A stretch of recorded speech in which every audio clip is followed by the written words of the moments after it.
बहुत दिनों पुरानी बात है। चंद्रपुर के घने जंगल में एक भेड़िया और उसकी पत्नी रहा करते थे। भेड़िया जंगल का सरदार था और वह बहुत ही समझदार और न्यायप्रिय था। अगर जंगल के कोई जानवर कोई मुश्किल लेकर उसके पास आते तो वह उनकी समस्या का निष्पक्ष हल निकालता। इसी वजह से जंगल के सारे जानवर अपने सरदार को बहुत मानते थे। एक दिन भेड़िया सरदार अपनी पत्नी भेड़िनी के साथ अपनी मांद के बाहर बैठा था। तभी वहां एक कछुआ और एक लोमड़ी आए। सरदार जी, मुझे इस लोमड़ी के खिलाफ शिकायत करनी है। इसने तो हमारी नींद हराम कर रखी है। नींद हराम कर रखी है? मतलब क्या किया है इस लोमड़ी ने? सरदार जी, मैं अपने परिवार के साथ तालाब किनारे आराम से सो रहा था। तभी यह लोमड़ी आई और हमारे सारे फल चुरा लिए। फिर पेड़ पर चढ़कर सब खा गई। यह रोज ऐसा करती है और हम भूखे रह जाते हैं। कुछ कीजिए सरदार जी, हम बहुत तंग हैं। सरदार जी, मुझे माफ कर दीजिए, मैं ऐसा दोबारा नहीं करूंगी। तुमने जो किया वह गलत है। तुम सजा की हकदार हो। आज से अगले 1 महीने तक तुम कछुए और उसके परिवार के लिए रोज फल लाओगी।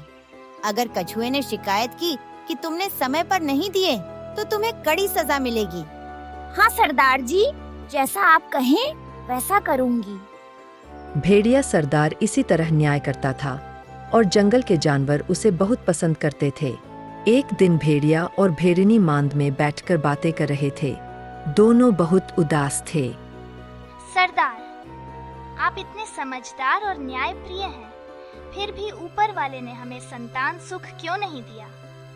हमने तो कभी कोई बुरा काम नहीं किया।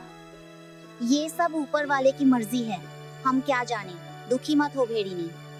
लेकिन भेड़िनी हमेशा चिंता में डूबी रहती और भेड़िया भी उसे देखकर दुखी होता।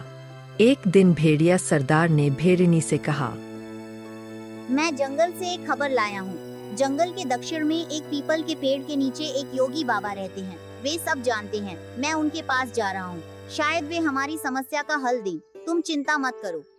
सरदार, मैं भी चलूंगी आपके साथ। मैं उनके चरणों में गिरकर संतान मांगूंगी। नहीं, रास्ता कठिन है। तुम यहाँ रहो। यह कहकर भेड़िया योगी बाबा की खोज में चला गया और भेड़िनी ने जंगल का शासन संभाल लिया। भेड़िया सरदार की तरह न्याय करने लगी। अगले दिन भेड़िनी मांद के बाहर बैठी थी।